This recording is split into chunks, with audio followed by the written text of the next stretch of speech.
ত্রয়োদশ জাতীয় সংসদ নির্বাচনে ভোট গ্রহণের অপেক্ষায় কিন্তু দেশের মানুষ রয়েছেন এবং ভোট কেন্দ্রগুলোতে ব্যালট পেপার সহ ভোটের যত প্রয়োজনীয় সব সরঞ্জাম বিতরণ কিন্তু শুরু হবে। এই মুহূর্তে ঢাকা রেসিডেন্সিয়াল মডেল কলেজে আছেন আমাদের আরেক সহকর্মী কিশোর জাহান। ভোটের সবশেষ প্রস্তুতির খবর জানতে এবার আমরা তার সাথে যুক্ত হচ্ছি। কিশোর, ভোটের সরঞ্জাম কিন্তু পৌঁছে যাবার কথা এবং এটা যে কার্যক্রম সেটি কিন্তু সকাল 10টার দিকে শুরু হবার কথা। সকাল 10টা তো বেজে গেছে। সেখানে সার্বিক পরিস্থিতি কি, নিরাপত্তার বিষয়টি জানাবেন এবং ভোটের দায়িত্বে যারা থাকবেন তাদের বিষয়টিও জানাবেন।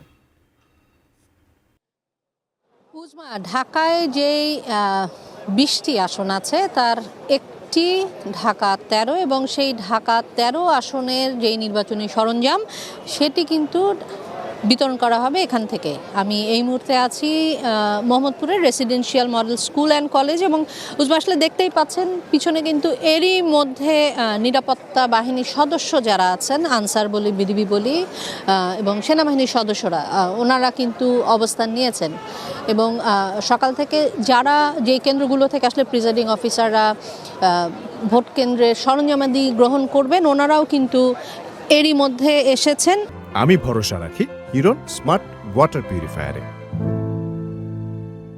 একটু যদি ঢাকা 13 আসনের কথা বলতে চাই, ঢাকা এই 13 আসনে কিন্তু মোট ভোটার আছে প্রায় 4 লাখের ওপরে, 4,08,000-এর ওপরে কিন্তু ভোটার সংখ্যা। এবং আমি যদি একটু আলাদাও করি সেক্ষেত্রে আসলে বলতে হবে 2 লাখের উপরে পুরুষ ভোটার এবং 1 লাখের উপরে আসলে নারী ভোটার আছেন। এবং সকাল থেকে আসলে আইনশৃঙ্খলা বাহিনীর সদস্য যারা আছেন তারা কিন্তু অবস্থান নিয়েছেন। এই মুহূর্তে আসলে পুরো কেন্দ্র জুড়েই, আমি যদি রেসিডেন্সিয়াল মডেল স্কুল অ্যান্ড কলেজের কথা বলতে চাই, এখানে আসলে পুরো কেন্দ্র জুড়েই কিন্তু নিরাপত্তা কর্মী যারা আছেন তারা কিন্তু অবস্থান নিয়েছেন। কারণ ব্যালট বাক্স এবং নির্বাচনের যে সরঞ্জামাদি আছে সেগুলো আসলে এইখান থেকে নানা ওয়ার্ডে যে কেন্দ্রগুলোতে আছে সেখানে আসলে বিতরণ করা হবে এবং ওনারা এখান থেকে নিয়ে যাবেন।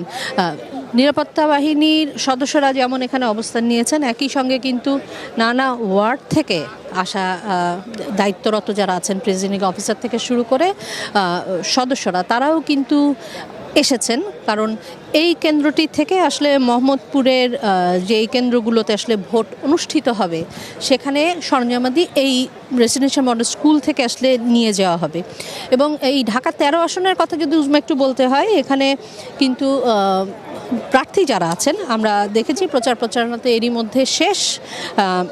বেশ কিছু আলোচিত প্রার্থী আছেন সেটা আসলে বলতেই হবে, কারণ এখানের ভোটার যারা আছেন তারা আগামীকাল ব্যালটের মাধ্যমে আসলে তাদের সেই পছন্দের প্রার্থীকে বেছে নেবেন। তো এই মুহূর্তের কথা যদি আসলে বলতে হয়, এখানে ভোটের সরঞ্জামাদি কিন্তু এসেছে আরও আগেই, কারণ এখান থেকে যেহেতু নানা কেন্দ্রে এই সরঞ্জামাদিগুলো নিয়ে যাওয়া হবে।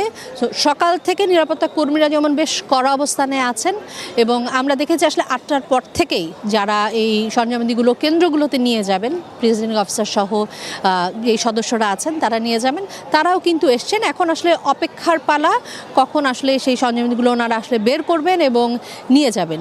তো এখন পর্যন্ত এই ছিল আমার কাছে। একটু বলতেই হবে কেন্দ্রগুলোতে কিন্তু নিরাপত্তা বেশ চোখে পড়ার মতো।